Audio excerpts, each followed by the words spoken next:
ओम साईं राम। आज का साईं वचन बाबा कह रहे हैं, मेरे बच्चे, जीवन में जो कुछ होता है उसके पीछे कुछ ना कुछ कारण होता है।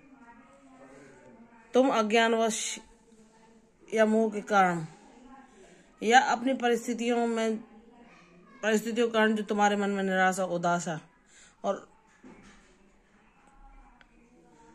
विषय रूपी और काम क्रोध रूपी जो अज्ञान उत्पन्न हो जाता है, उसके कारण तुम समझ नहीं पाते कि इस घटना के पीछे क्या कारण है। लेकिन ईश्वर जो भी करते हैं वे अच्छा ही करते हैं, उसके पीछे तुम्हारा हित ही छुपा होता है। तुम आज अपने आप को इतना लाचार, मजबूर समझते हो कि मैं इन परिस्थितियों पर काबू क्यों नहीं पा रहा, या इन परिस्थितियों के आगे मैं अपने आप को असहाय क्यों महसूस कर रहा हूँ।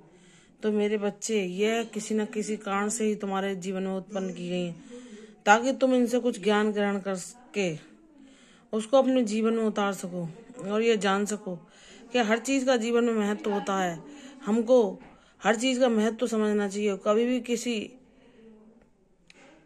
भी अवगुण के वशीभूत होकर अपने आचरण को ऐसा नहीं करना चाहिए कि हम अहंकारपूर्ण दूसरों के तर्क को समझे ही नहीं, या किसी की भावनाओं को बिना महत्व दिए अपने अहंकार के घमंड में चूर होते हुए स्वयं अपने जीवन के निर्णय लेते जाएं, या सही है या गलत, और दूसरों को भी उनके फलों में फंसा दें जिन्होंने कोई गलती नहीं की। वह भी अकारण किसी एक व्यक्ति की हुई कर्म के द्वारा अन्य लोगों को भी उसके भोगों में शामिल होना पड़ता है, क्योंकि वे उससे जुड़े होते हैं, उसके परिवार का हिस्सा होते हैं।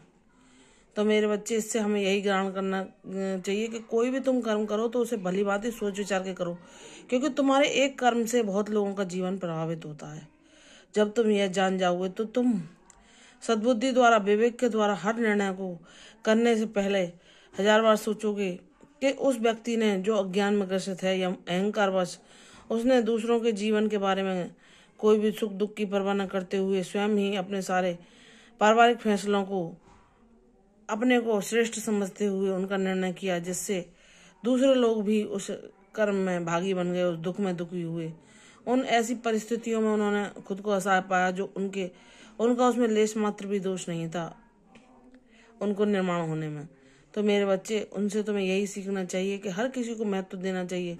जब तुम एक परिवार में हो, परिवार का हिस्सा हो, तो तुम कोई भी निर्णय लेते हो तो हर किसी की राजी से, हर किसी के सोच समझ से उस पर राय लो। भले ही तुम निष्कर्ष करो तो अपनी बुद्धि के द्वारा, लेकिन सबको उसमें जो तुम्हारा परिवार का हिस्सा है सहभागी बनाओ, उनको भी उन विचारों से अवगत कराओ, ताकि ईश्वर तुम्हें किसी न किसी रूप में सही मार्ग दिखा सकें, सही दिशा दिखा सकें, और तुम अपने अहंकार वश ऐसे स्वार्थी ना हो जाओ कि तुम अपने दुख का हिस्सा अनायास ही अन्य लोगों को, जिनकी कोई गलती भी नहीं है, उनको बना दो। तो मेरे बच्चे, मैं यही कहना चाहता हूँ, तुम अपने को असहाय महसूस मत करो।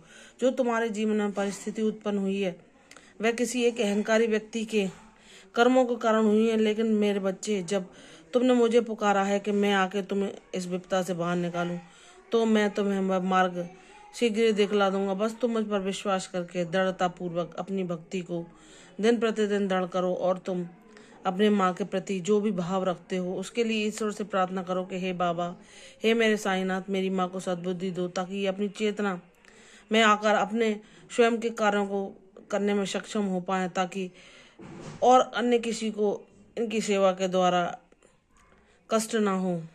हे मेरे बाबा, मेरी इतनी प्रार्थना है कि हमारे जीवन का सच्चा खजाना यही है कि हम आपकी कृपा रूपी खजाने के पात्र बन सकें, उसमें से कुछ कण हमको भी मिल सके। आप इस पूरे संसार के, ब्रह्मांड के पिता हैं।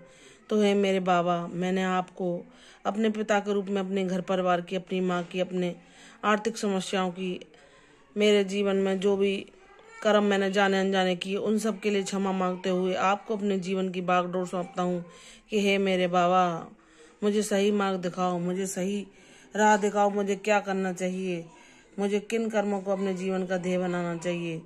जब बाबा से कोई बच्चा इस प्रकार सहायता मांगता है तो साईं बाबा उसकी जीवन में सहायता अवश्य करते हैं, और अंतकर्म में प्रकट होकर उसे ऐसी दिशा निर्देश देते हैं जिस मार्ग पर चलते हुए वह बाबा के कदमों पर चलते हुए, उनका अनुसरण करते हुए हर विपत्ति, हर कठिनाई को पार कर लेता है, और उसका जीवन सच्चा खजाना जो कि बाबा का साथ है, बाबा की कृपा है, उससे परिपूर्ण हो जाता है, और वह अपने जीवन जन्म लेने के उद्देश्य को साकार कर पाता है और उसका जन्म लेना सफल हो जाता है। मेरे बाबा, मैं परम सौभाग्यशाली हूँ जो आपने मुझे अपनी कृपा के लिए चुना। अपनी कृपा दृष्टि और अपनी कृपा छाया हम पर सदैव ऐसे ही बनाए रखना। बाबा, हम आपके बिना असहाय और अनाथ महसूस करते हैं, इसलिए हे साईनाथ, आपका जो सुरक्षा कवच है वही हमारा जीवन है। हमें सदैव अपने शरणागति रखना, अपनी छत्र छाया में हमें हमेशा विश्राम देना, यही हमारी अभिलाषा है। बाबा कहते हैं, मेरे बच्चे, तू बस विश्वास रूपी डोर को थाम ले। सब विपत्तियों से मैं तुझे पार लगाकर तेरी मंजिल तक पहुंचा दूंगा।